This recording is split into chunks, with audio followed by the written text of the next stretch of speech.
Pendant des siècles, les criminels et les malfaiteurs du monde entier ont secrètement planifié et comploté sous notre nez. Mais certains de ces plans ne sont pas restés si secrets. Du plus grand vol de diamants du siècle à une audacieuse évasion de prison qui s'appuyait sur un triangle amoureux, les auteurs de ces plans sordides n'ont jamais voulu que leur méthode soit révélée. Ils détesteraient donc cette vidéo. Car nous sommes sur le point de jeter un coup d'œil à certains des complots les plus fascinants et les plus élaborés qui ont été dévoilés.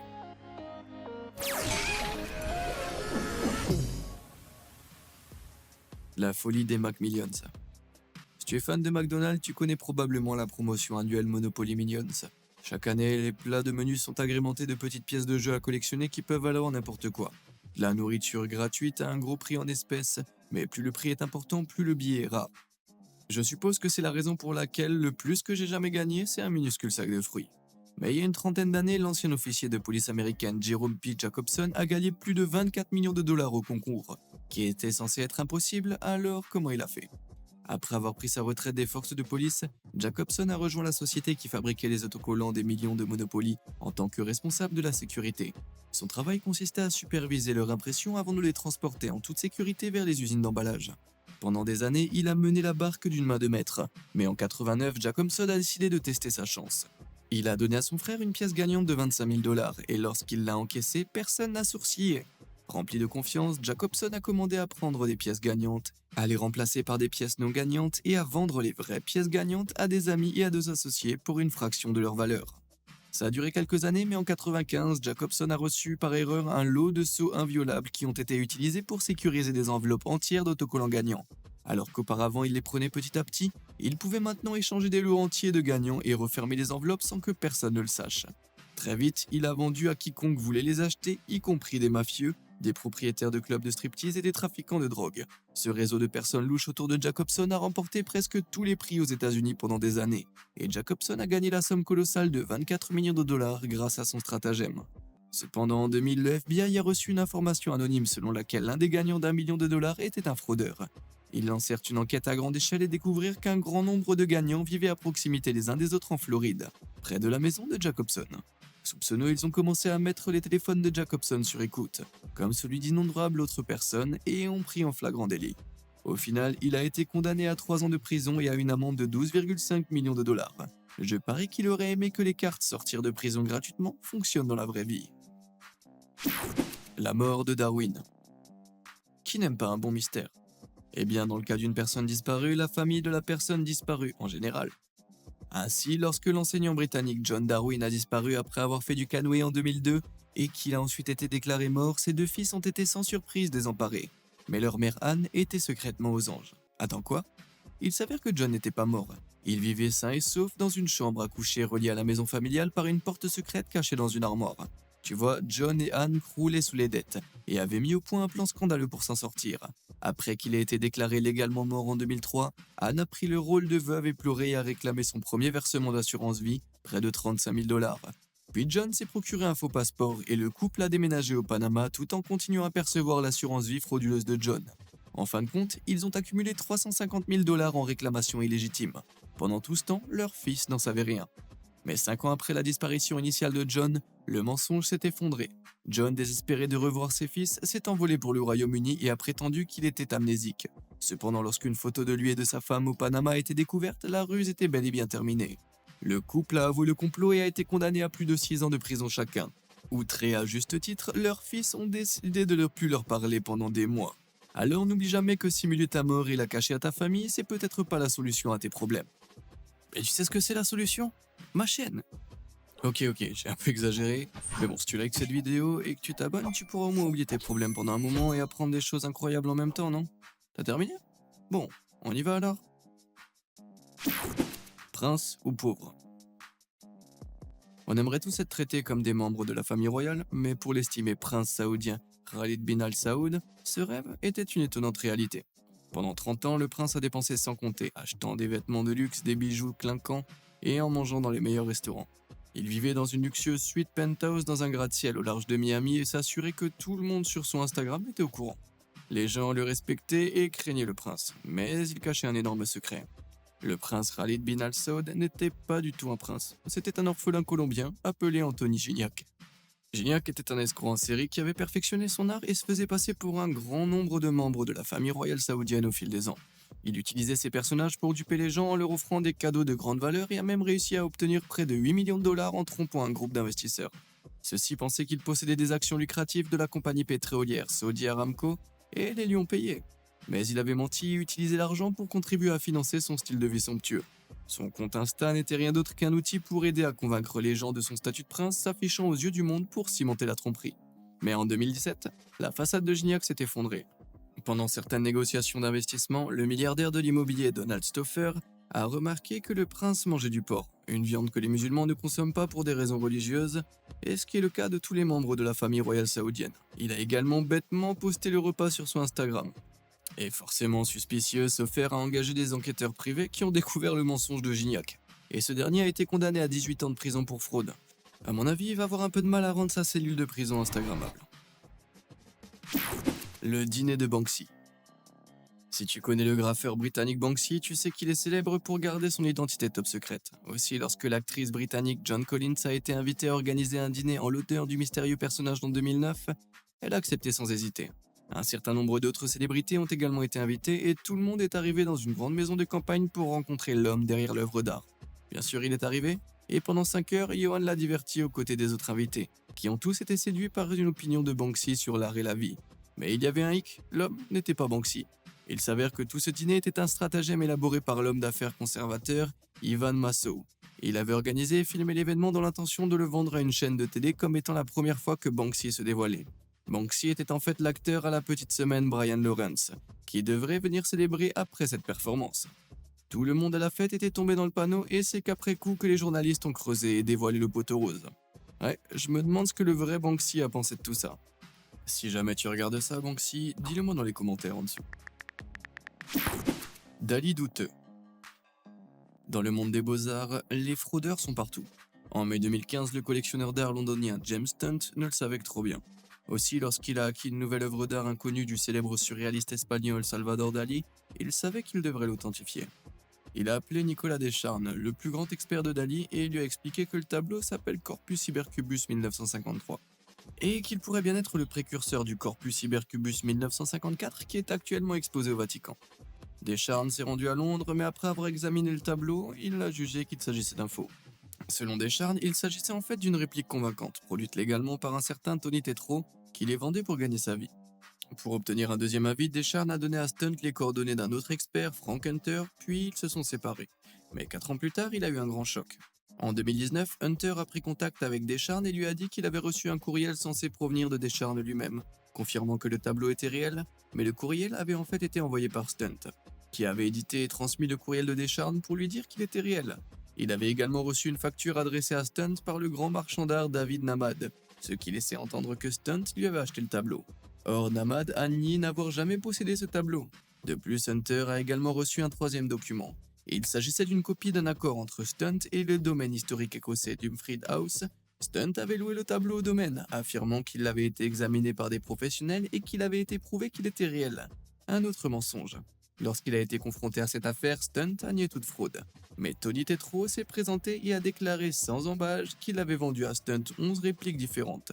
Et Stunt n'avait pas seulement loué une réplique à Dumfries House, il en avait loué 17, d'une valeur de plus de 143 millions de dollars, si elles avaient été réelles bien sûr.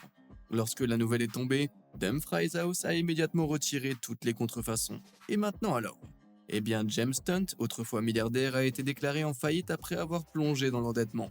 Et il semblerait que ce petit coup d'éclat soit bel et bien terminé. S'échapper d'Alcatraz. De toutes les histoires d'évasion historique de prison, il n'y en a pas de plus célèbre que celle des condamnés qui ont réussi à s'échapper de la prison inéluctable de l'île d'Alcatraz en juin 1962. À ce jour, ils n'ont toujours pas été arrêtés, mais comment ils se sont évadés? Après avoir remarqué que les conduits de ventilation situés sous les éviers de leurs cellules pouvaient être élargis, Clarence Anglin, John Anglin et Frank Morris ont vu une opportunité.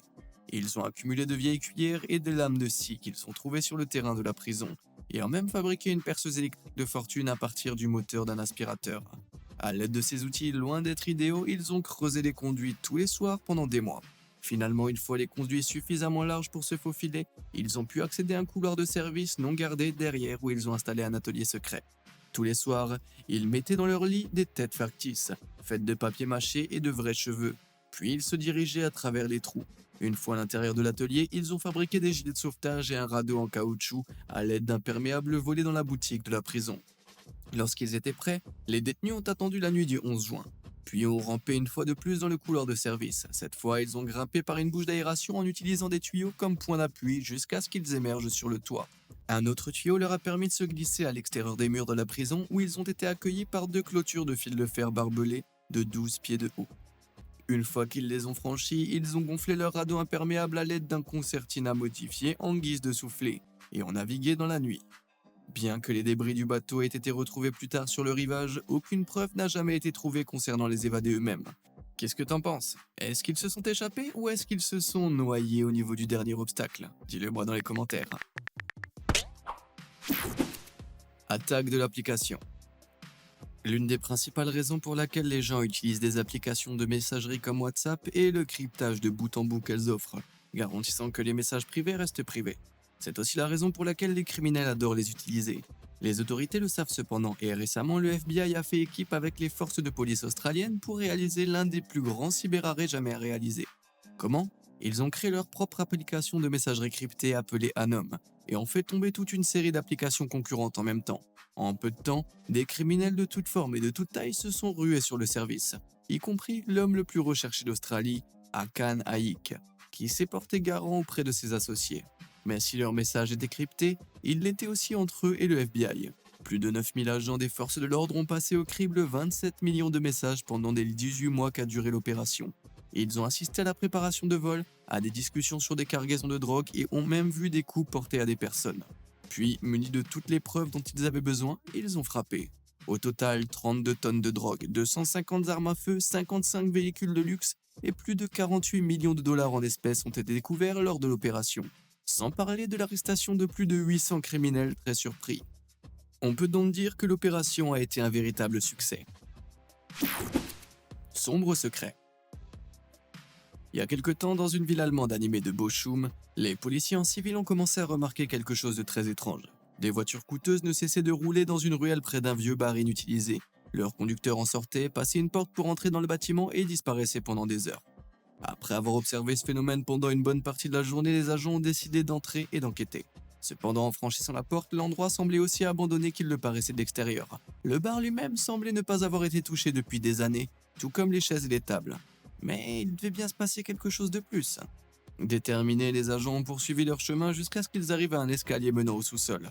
Après les avoir suivis, ils ont trouvé ce qu'ils cherchaient. Une petite porte secrète était cachée dans le mur. En poussant fermement, elle s'est ouverte en grinçant, et après avoir jeté un coup d'œil à travers le trou sombre, ils ont été choqués par ce qu'ils ont vu.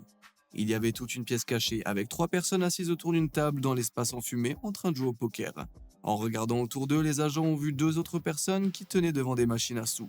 Rapidement, ils ont grimpé à travers et ont pris les détails de toutes les personnes présentes. Mais pourquoi est-ce qu'ils étaient là? Eh bien, il ne s'agissait pas d'un bar clandestin des années 20, mais d'une scène qui s'est déroulée au début de l'année 2021. En raison de la pandémie de Covid, Bochum était en confinement, donc tous les bars étaient fermés et les réunions de groupe étaient interdites.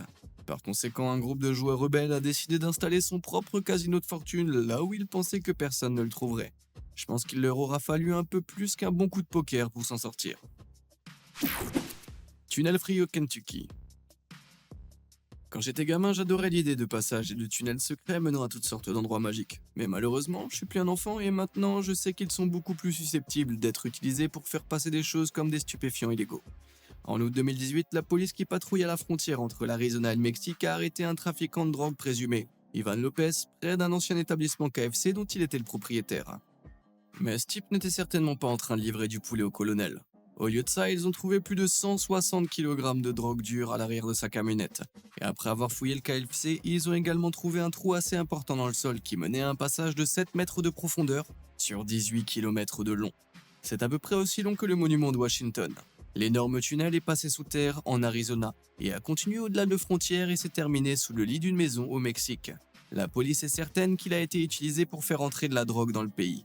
Mais une partie de moi veut croire que si quelqu'un aimait tellement le poulet au popcorn qu'il avait besoin d'une voie d'accès directe depuis sa chambre à coucher. Les diamants sont faits pour être volés. En février 2003, le plus grand casse de diamants de l'histoire a eu lieu à Anvers, en Belgique. Surnommé le casse du siècle, il a permis de dérober des diamants d'une valeur de plus de 100 millions de dollars dans des conditions quasi impossibles. La chambre forte se trouvait sous le centre diamantaire d'Anvers, dans le quartier très surveillé de la ville. Elle était équipée d'une serrure avec plus de 100 millions de combinaisons possibles, de capteurs de chaleur à infrarouge, d'un capteur de mouvement et d'une multitude d'autres systèmes de sécurité. Oh, et une force de sécurité privée opérait à l'intérieur du bâtiment. Est-ce que c'est réel ou c'est le décor d'un nouveau film d'Ocean's Eleven?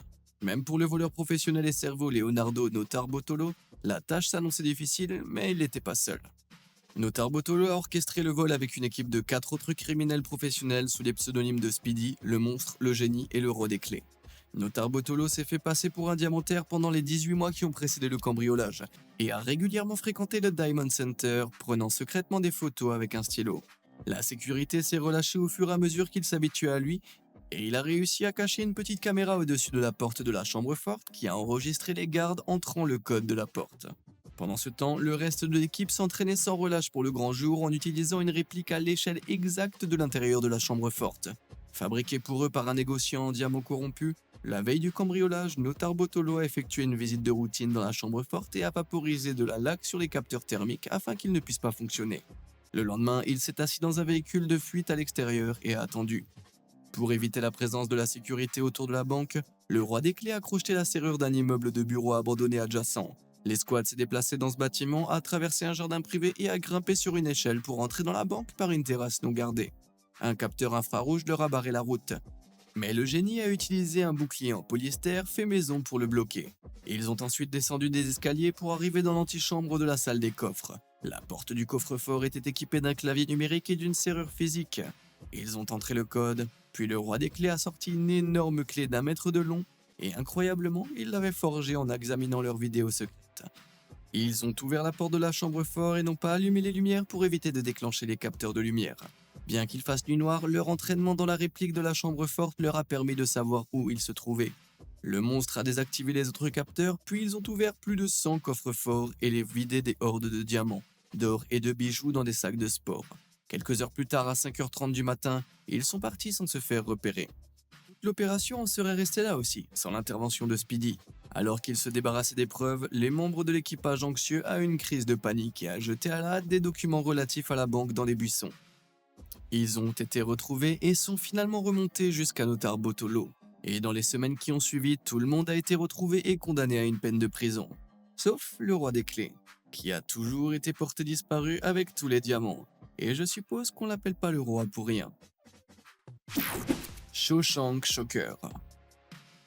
Nous avons tous entendu des histoires de détenus évadés, mais aucun ne s'est évadé de la même manière que ses voisins de cellule Richard Matt et David Sweat, lorsqu'ils ont tenté de s'échapper de l'établissement correctionnel de Clinton en 2015. Au cours de leur séjour à la prison, les deux hommes étaient devenus, disons, proches du tailleur de la prison, Joyce Mitchell. Manifestement fan d'un ou deux mauvais garçons, elle a commencé à les aimer tous les deux très très fort. Et c'est pourquoi elle a commencé à leur rendre service. Comme un Ronald McDonald psychopathe, elle a caché des scies à métaux, des burins et d'autres outils dans la viande de hamburger, et a pu leur passer tout ce dont ils avaient besoin pour leur audacieuse évasion. Mais Joyce n'était pas la seule à l'intérieur à aider le terrible duo. Un gardien de prison appelé Jenny Palmer était particulièrement fan de Richard. Il avait l'habitude de peindre des portraits de célébrités lorsqu'il était dans sa cellule, et Jenny s'était pris d'affection pour eux. En échange de ses œuvres d'art, il laissait Richard et David passer devant les détecteurs de métaux de la prison, ce qui leur permettait d'introduire clandestinement les outils que Joyce leur avait donnés dans leur cellule. Une fois qu'ils ont acquis tout ce dont ils avaient besoin, ils se sont mis au travail pour découper les murs métalliques de leur cellule. Il leur a fallu des mois de travail, mais ils ont fini par percer, accident ainsi au puits situé derrière. En le suivant, ils ont atteint un tuyau d'acier assez large pour y ramper, et ils savaient qu'il menait à l'extérieur. Richard et David se sont ensuite mis au travail, et bien qu'ils aient utilisé des perceuses électriques bruyantes, personne n'est venu enquêter. Finalement, ils ont fini de creuser leur chemin pour s'échapper. Joyce, toujours amoureuse des deux hommes, avait accepté de les retrouver dans une voiture de fuite à l'ouverture du tuyau le 5 juin. Le jour de leur évasion était enfin arrivé et ils se sont frayé un chemin dans le puits, laissant derrière eux plusieurs notes se moquant de leur détenteur. L'une d'entre elles, collée sur le tuyau, comportait une image assez obscène ainsi que les mots « Have a nice day », passez une bonne journée.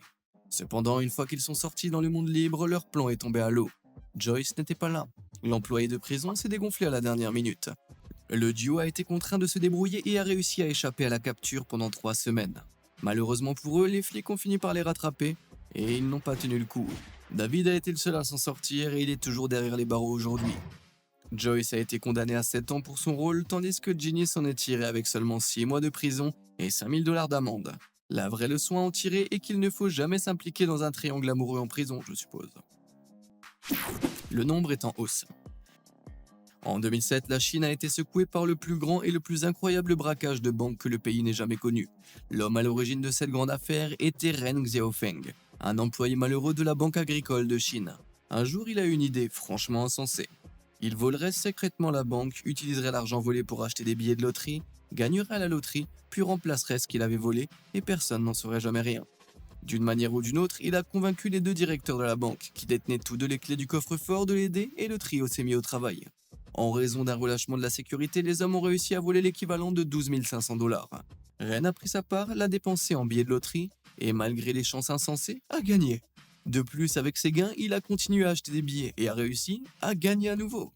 Avec suffisamment d'argent pour remplacer tout ce qu'ils avaient volé, il aurait pu s'arrêter là. Mais il y prenait goût maintenant. Ses anciens complices ne voulaient pas continuer à voler et ont quitté l'opération. Il a donc cajolé un nouvel employé pour qu'il l'aide, Mark Xiangjing. Ensemble, pendant de nombreux mois, ils ont cambriolé la chambre forte encore et encore, et encore et encore et encore. Mais peu importe la quantité d'argent qu'ils ont pris, Ren n'a pas réussi à gagner une 3e fois. Finalement, ils se sont retrouvés avec une dette de 4,3 millions de dollars envers la banque. En désespoir de cause, ils ont lancé une dernière tentative pour récupérer leur argent et remplacer l'argent perdu dans le coffre-fort. S'ils volaient suffisamment de billets pour gagner le gros lot, ils seraient sauvés. En avril 2007, Ren et Ma sont entrés directement dans la banque en plein jour, ont pénétré dans la chambre forte et ont placé 2,3 millions de dollars en liquide dans des coffres forts. Ensuite, ils ont effrontément passé les gardes avec l'argent, sont montés dans la camionnette de Ren et ont couru dans toute la ville pour distribuer l'argent à des vendeurs de billets de loterie véreux qu'ils connaissaient. Des centaines de milliers de billets plus tard, ils n'avaient toujours pas gagné. Les 2 personnes ont partagé un peu d'argent qu'il leur restait et se sont enfuis. Mais tu doutes bien qu'ils ont été retrouvés, arrêtés et condamnés à la peine la plus sévère que la Chine puisse infliger pour leur crime, l'exécution. Ren et Ma restent cependant dans la légende chinoise et servent de rappel morbide que tenter sa chance ne marche pas toujours. Ok, c'est à peu près tout ce que mon cerveau peut faire pour aujourd'hui. Quelle intrigue t'a le plus surpris ou impressionné? Dis-le moi dans les commentaires ci-dessous. Comme d'habitude et jusqu'à la prochaine fois, merci de nous avoir suivis.